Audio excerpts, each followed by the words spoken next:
Hi everybody, welcome back. I'm Ashley and this is Martin Midlife Misadventures. Today we're going to flour it up and we are going to make a delicious, sweet, fluffy white bread inside the crock pot. You heard me right. You can bake bread inside your crock pot. You just have to follow a few simple rules with it, okay? Now, I'm going to be cooking mine and these are 8.5 by 4.5, my pans, okay? You do not have to have a pan. What you can do in lieu of a pan is cover the bottom of your crock pot with a double layer of foil. Make sure the shiny side is facing down, and then put some parchment paper on top of that, and then just place your dough directly in your crock pot. But you have to cover this dough, and I'll go over why and more of that in the video, okay? Let's just get started because I think you're going to be pretty pleased to know that if you have a solar generator, gas generator, any kind of generator, a crock pot, it doesn't take a lot of energy, and you can slow cook this bread without any oven or stovetop or anything like that. Are you ready? Let's do it. All right, friends, for our sweet white bread, what we're going to need is 1 teaspoon of salt, 3 to 3.5 cups of all-purpose flour, 4 tablespoons of sugar, a 1/4 cup of vegetable oil. You could use olive oil as well if you'd like to. We're going to use 2 teaspoons of instant yeast. You could use 1 packet in lieu of that. And we're going to need 1 1/4 cups of warm water. All right, friends, to start this dough, I've added my 3 cups of flour in here, and I have a 1/2 cup set to the side in case we need it, as well as the salt, and I've mixed it up. In this cup, I've already added 3 tablespoons of sugar, but I need 4 to my 1 1/4 cups of warm water. Now, warm water should never go over 105 degrees. Just think of warming a baby's bottle. You would not want it to be hotter than you would give a baby its bottle, okay? So now we're going to put our yeast in. 2 teaspoons of yeast. Give it a little stir. And then we're going to set this aside for 8 to 10 minutes. You really want to get a good bloom on this yeast. All right, we've got a nice rise going on here. We're going to dump this into our bowl. Make sure you get it out, all the sugar. Okay, now we're just going to stir this all until incorporated. We're going to get a little shaggy dough going before we add our oil. All right, I've just stirred it enough to incorporate it. It's super shaggy, but it's also very soft. So we may end up needing a little bit more flour. But let's go ahead and dump all our oil on there. Just dump it all over it. And now you're going to knead in all this oil into this dough. It may appear that it gets a little sticky at first, but just keep kneading. I promise you it will come together. I've been kneading for about a minute, and I can see it's still just a little soft, so I'm going to add about a tablespoon's worth of flour at a time and get that incorporated. It's so funny. The second you add flour, you can just feel it absorbing it. I do not think we're going to need more than this. Let me knead this for another minute or so. Okay, I think we're about done here. You will see, let me show you.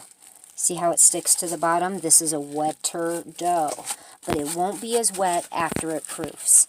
So all I'm going to do is just put a cover on this, stick it in a warm place for about 30 to 45 minutes. Okay, it's been about 45 minutes. It's more than doubled in size. So I'm going to get it out of here really easily. Let me show you. I'm sorry I don't have my tripod today, but it's broken, so I have to get a new one. See how it sticks just a little, but it's not really sticking to my hands too bad?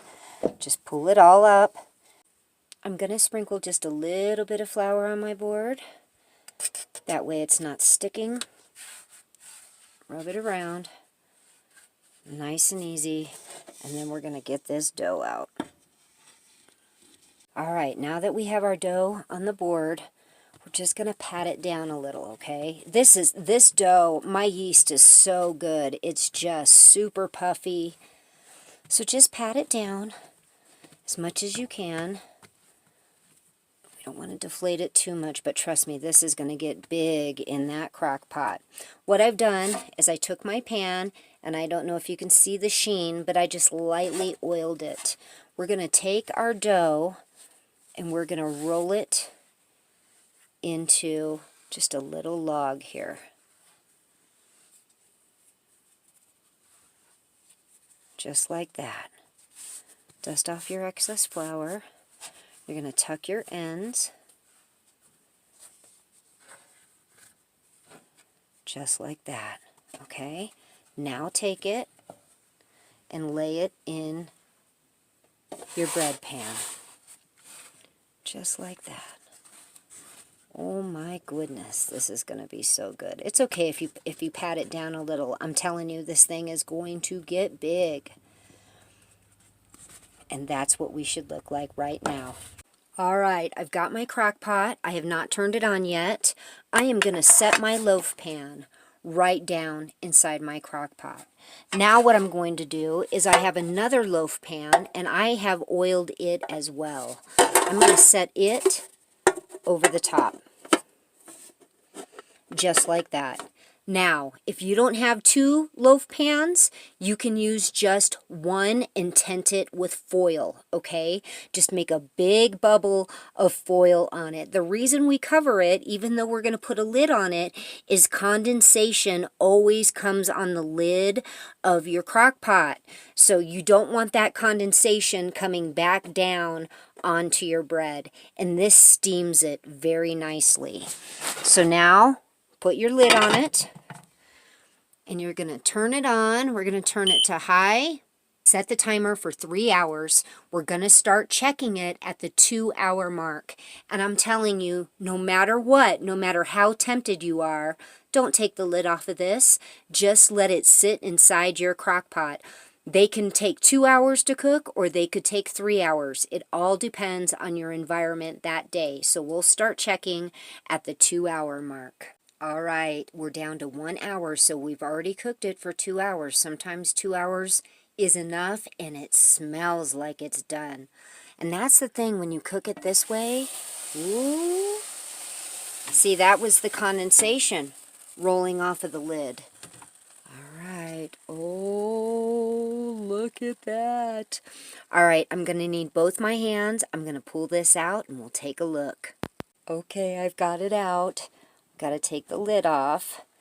It'll be very light in color. There it is. This is so fluffy. Let's get the bottom off. Well, I finally got it out. I had a little stickage, and you know what? The last time I did this, I lined my pan with parchment paper. So you might line your pan with parchment paper. But look at that. It's super fluffy. I mean fluffy, fluffy. I'm going to let it cool for just another minute, and we'll cut a slice off. All right, I'm going to cut it. It's super fluffy. Here, let me. Let me hold this up. Do you see how fluffy that is? It's so good. It is so, so good. Let me get... You want a piece in the middle, huh?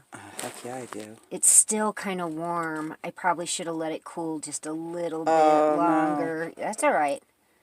It's still going to taste amazing. It's still going to taste amazing. Let's get some butter. So how awesome is that? I get to walk into the door and a piece of bread goes in my mouth. Yeah, Amy just walked in right as I was ready to cut this, so she gets to be our little taste tester. Is that enough butter? Yeah. Okay, okay. Let's turn that. Wait, let's hold it up. Look at it. Oh, it's so good. It is the best sandwich bread because it's so soft. Look at that. Yeah, it's still so warm. Yeah. Oh. We have a Licky Lou in the back having a drink. Mmm. Is that good? Mmm. It's got like that Hawaiian bread little flavor to it. It's so good. It's because it has 4 tablespoons of sugar. It really does sweeten it. Oh, Right on. man. All right, friends, how about that? Baking bread in the crock pot. And you know, we actually know people who do not have a stovetop, do not have an oven, and this could be a very reasonable option for them in order to have some fresh baked bread. Now, if you don't have pans like I do, and you saw they overflowed a little, I had a little stickage, like I said, last time I did this, I lined it with parchment paper and I had no problem getting that dough out whatsoever. So line it with parchment paper if you're going to use the pans. If not, like I said, foil, shiny side down, 2 layers of it in the bottom of your pan, then your parchment paper, then your dough, and create a dome around it. You can lay a layer of parchment paper, or probably foil would be better because parchment paper probably shouldn't sit there for 2 hours getting wet by that condensation. But you'd want it to kind of dip inside the crock pot, so if there was condensation, it would collect that for you. And I'm telling you, 2 hours was all this took, and I think the last one I made took 2.5 hours. So it does depend on the environment, on the dough, the way it comes out, all those good things. I will quit going on about it. Just give it a try. And creators out there, make a flour it up video using flour in absolutely any way, any kind of flour, any kind of way.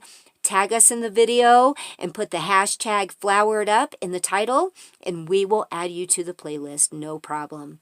Thank you all so much for watching. Give us a thumbs up, subscribe and share, and we're going to be talking to you really soon. God bless you.